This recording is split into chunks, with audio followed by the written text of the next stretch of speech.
Hey guys, and welcome to my UDK tutorial series.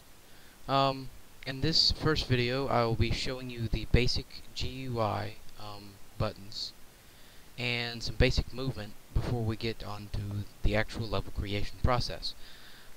It would help if you follow along so that you know exactly what I'm talking about, because it does help to have this pulled up and see, what I'm doing as you play, as you go through this tutorial. So, the first thing you'll come to is you'll have this, which, if you want to find out some more information, which I suggest watching these or going to the forums and stuff, because you can find out a lot of good information. You can, use this, but we don't need that for right now. You'll have this pulled up, which is the content browser, which I will get into much later on. And then you have the screen here. However, yours might be looking something similar like this, mostly because I've used UDK, so it records your the way you last had it, and so mine was out in the four screens like this. The way to do this is, of course, you go to the little corner right here and press the button, and then you can maximize any one of these screens that you want. And each of these is different. So this is the top view, this is the side, and this is the front view. And then of course you have a perspective view. And so typically you're going to have it like this. But I'll show you later how you can change these. For right now we're going to go into the perspective view mode down at the bottom though. So moving around in this window, you can hold down the right mouse button, and you can spin the mouse around, and you can go up, and you can go down, and it's very simple controls. Now if you hold down the left mouse button, you can move the mouse back, you go backwards, move the mouse forward, you go forward, and then right and left. Now if you hold them both, you can pan the camera. So side to side, up and down, if you hold down both the left and right mouse buttons. So now, actually, let me spin that around so you can see a little bit better. So you got like this. You can do like this sweeping motion, U kind of motion, or whatever. And all of these are useful, especially when you're doing like like cinematics and stuff, which we'll get into much later. But typically, the way I move about is holding down the right mouse button and then using the WASD keys or the arrow keys to go forward and backwards. So you can use the right mouse button to zoom around, and then you press the W key or the up key, and you can go forward and side to side respectively. And typically it's just like moving about in a real game. Just of course you have the right mouse button to control your movement. Typically you just be moving the mouse itself, because if you move the mouse itself, you move the cursor here. So you have to hold down the button. So alright, now that we've got that covered, I'm not going to get into all of the menu stuff. I'm going to get into the very basics, because if I got into all of the menu, it would be too much information, because most of it you're not going to use until you actually do something very specific that is using that in the level creation process. So most of the menu I will be covering throughout the length of these tutorials. For instance, all these buttons and stuff will be covered throughout the entirety of the tutorial. The ones we're going to mainly focus on is this stuff right up here at the top, because you'll use some of this pretty often. These right here, all of these up at the top here, and then these right down here. And of course you have all these menus and stuff, but again, all of this will be covered in tutorials and whatnot, because there's a lot in here, and then all this stuff over here. And even so, I'm going to be touching on the very basics of most of this. Okay, so I might as well start down here. and work my way up. So what this is down here is your draw scale, which you can, if I click on an object here, if I click on this cube right here, you see that you have your draw scale length. Now if I click outside, that is actually changed a little bit. That's the same, but if I click on this little volume thing, that's the same, but this is 100. Basically what that's meaning is that that's 100 times larger than its normal size. Because if I were to increase this by 2, what am I editing? I don't even... Alright, if I click on this cube, and I go and I increase this by 2, it becomes 2 times larger. If I do it to 0.5, it's a lot smaller. And go back to 1, it's normal size. So 1 is its normal size. And this increases all in every axis, x, y, and z. Now, this is your x, your y, and your z, and you can actually increase on each one of these. So if you do 2, it'll only increase in that direction. So it corresponds to, like units on a coordinate grid, and you can just expand in each one of those directions. I use this a lot personally. Sometimes when you want to get it very exact, something very exact, because all your static meshes and things that you implement into the game aren't going to be exactly the size that you need, so you have to scale them to the correct size. This is your unit snapping. So if I click this, nothing in the world's going to snap. If I click it on, everything's going to snap to the number listed. And if you click the little arrow, you've got all the different units of snapping. 1 is actually the same as having no snap grid. So I don't really know the point of that, but I'll show you this right now through a brief explanation of this little arrow thing here. This allows you, of course, to move whatever object that you've clicked on. And you've got your x-axis is red, so I'm moving it along the x-axis right now. Your y-axis is green, so this is moving along the y-axis. And then your z-axis is blue, so I'm moving it on the z-axis. And then if you grab at the edge, if you notice, there's where the red and the green combine, you can grab both of these and move it along both the red, the x and the y-axis at the same time. Then you can grab up here, move it on both the z and the x at the same time. Then you can move it on the y and the z at the same time. You just cannot grab all three at the same time. It's not possible to grab all three at the same time. So you can only move in 2 dimensions at a time. Or 2 directions, rather. It's not 2 dimensions. Well, I guess it would be 2 dimensions, but okay, never mind. Now, the snapping, if you notice, I can drag this, and it drags pretty smoothly, because I have it set to a relatively low snap size. However, if I put this up to 1024, I can move my mouse all the way over here, but it only snaps once it gets to 1024 thing. So I can't move it anywhere between those distances. Now, if I were to toggle this off, you get this really smooth thing, but it doesn't snap at all. So it would be incredibly difficult to line this back up where it originally was. Unless, of course, I had kept the snapping on.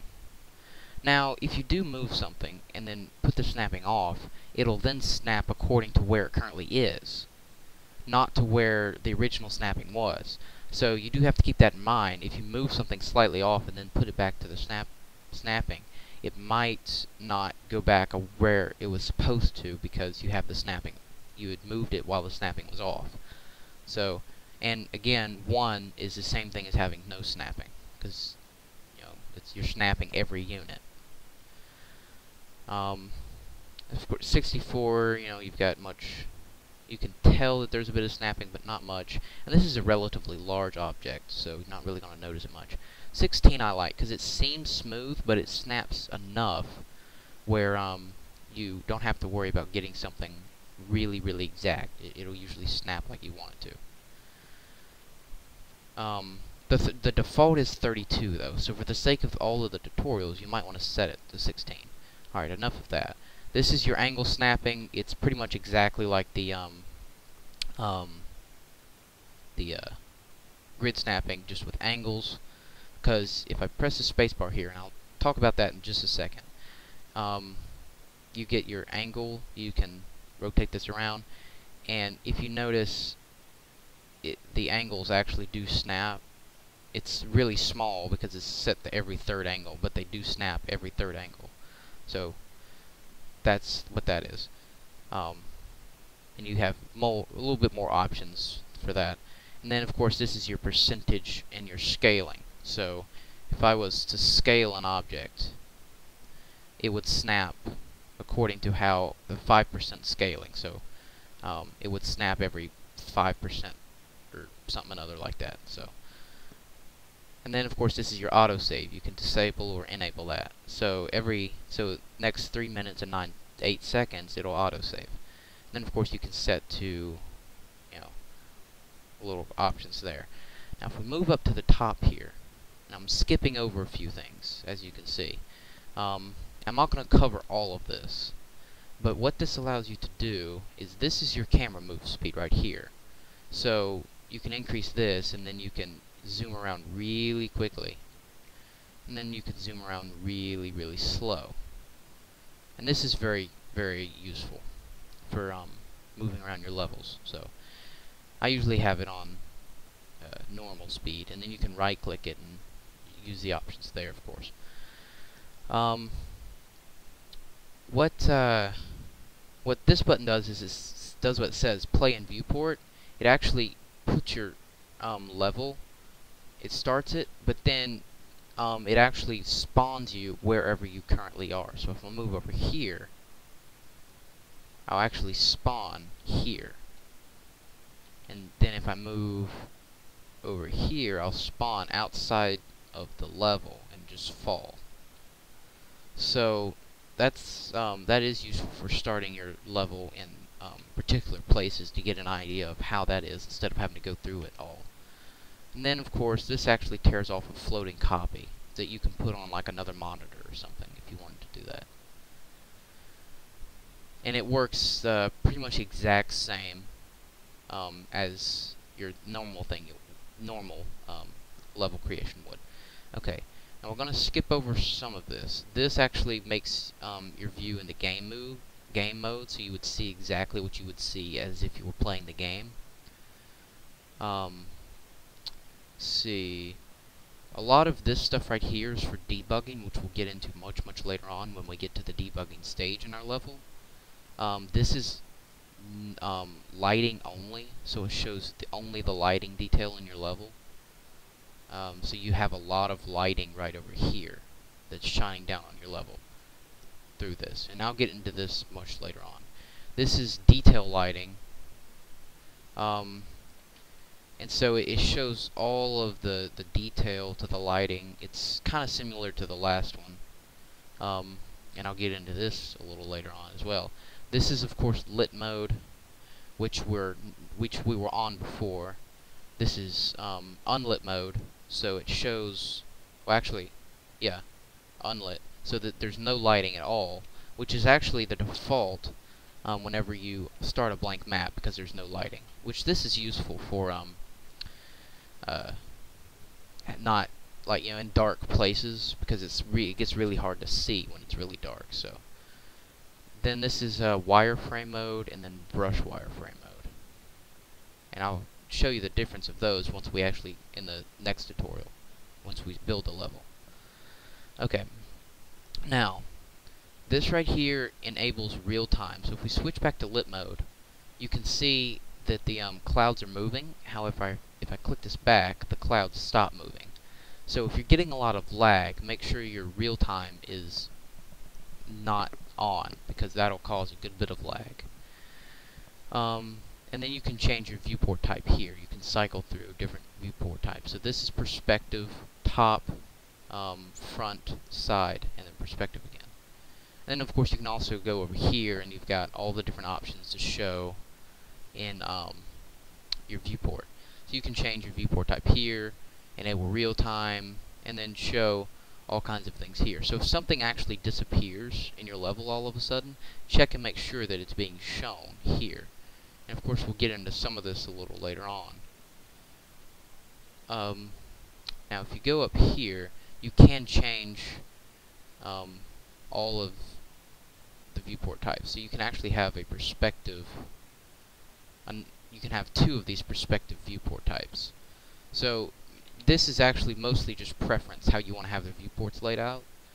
There's advantages to having it like this and having 2 viewport types. It all depends on, you know, how you have your how you like things to be set up. Now if I can actually set this to be top and it still be viewport. So as you can see, it's still it's still in unlit mode, but it's in the top style. But I want to set this back to brush wireframe. Now, moving in these is just dragging the left or right mouse button, or holding down both of them, and you zoom in and zoom out. Of course, you can use the mouse wheel as well. So, you know, drag with the left or right mouse button, zoom in, zoom out with hold both of the left and right mouse buttons down, or using the mouse wheel. The mouse wheel actually snaps, so it's the camera snaps. So that's kind of the other one does not. The dual left and right does not snap at all. Okay, so we can actually enable game mode while in here too. It gets rid of all the lines and stuff. Which all these lines are actually the grid snapping. So if you notice, we have our thing here. If we move it, you can see it snap, and if it was lined up perfectly, you would see it snapping to like each of these lines. So it snaps to each one of these lines. If it starts out normally like that. So we'll take this one, and you can see it snaps to each one of these lines. So that's how you can tell where your snapping is going to end up. And if we actually change the snap radius, the lines actually change too to indicate that. Okay, so exit out of that, and we'll go to the last little section up here. This shows play the level in an editor window, so this just pops up a little window for you to play your level in. That's debugging. This will start your level on a PC. I'm not going to click this because it loads up the entire level with a whole, with you know, an intro and all that kind of stuff. So that would be like testing, further testing when you're almost done with the game. So, and then of course you have to have, those are for like an app or game that you're making for an iPhone. This is all mobile features. So then that's real-time audio, full screen mode, which just gets rid of the little stuff at the top and the bottom. It's not really matter. And then your lighting quality setting. All this right here, I'll show you a little bit later, because that's really not relevant right now. I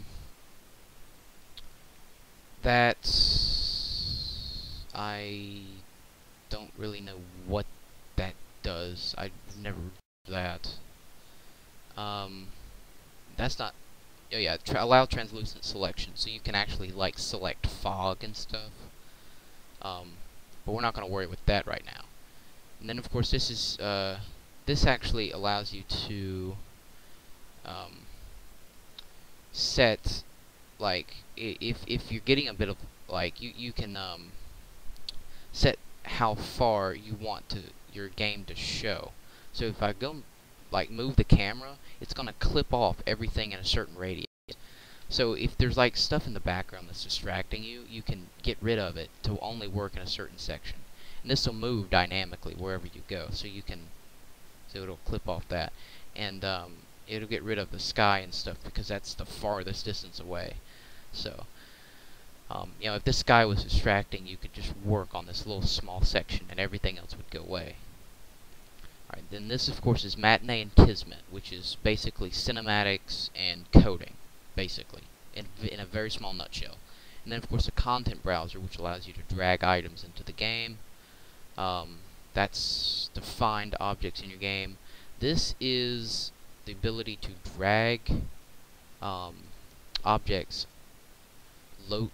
dynamically as they're located. So like if this was rotated like so, it's actually going to drag on that axis as opposed to the world axis, which is straight, it's imperfect. So instead of dragging up and down, it'll drag according to its axis, so it'll actually drag a bit diagonally. So that's useful and then kind of harmful at the same time, because you want to have it on world whenever you're moving lots of objects together. Otherwise they'll move in their own separate things and it gets very confusing. So throughout the entirety of this tutorial, I will have this on world unless specifically specifying I'm changing this. Use selection mode, allows you to select objects without changing anything. Like instead of selecting an object and accidentally moving that when trying to select another object, because that happens a lot, you can use selection mode. Rotation mode, and then scale mode, which you've seen me use before, all three of these. Those are up there respectively. Then non-uniform scaling, to scale in only one direction. So what this does is I can use this here and it'll scale in each axis individually. And then of course you see this dynamically change. So you can see that dynamically change and get the exact numbers. And if I go down here and select 1, this will change. Whoops. That'll change back to normal. So, okay. Now you can press a spacebar. It's a hotkey and allows you to switch between scaling, translation, and rotation widget very easily. However, you can access the selection or non-uniform scaling by doing that. And of course you've got undo, redo, so undo and redo, and undo all the scaling I did, and then redo it all back. And then of course you would get Control Y and Control Z, your respective hotkeys for that. Save, saving different things basically, and then you can toggle favorite, which I don't understand why that would be important. And then you can actually open recent files with this button. Open up, go into your computer, open up files, or create a new map. So you can choose a blank template. And there's actually more templates. I don't know why it's only showing one. But that's pretty much everything for this tutorial for right now. Hope you've learned a good bit, and if you want to see more, like how to create an actual level, check out my other tutorials.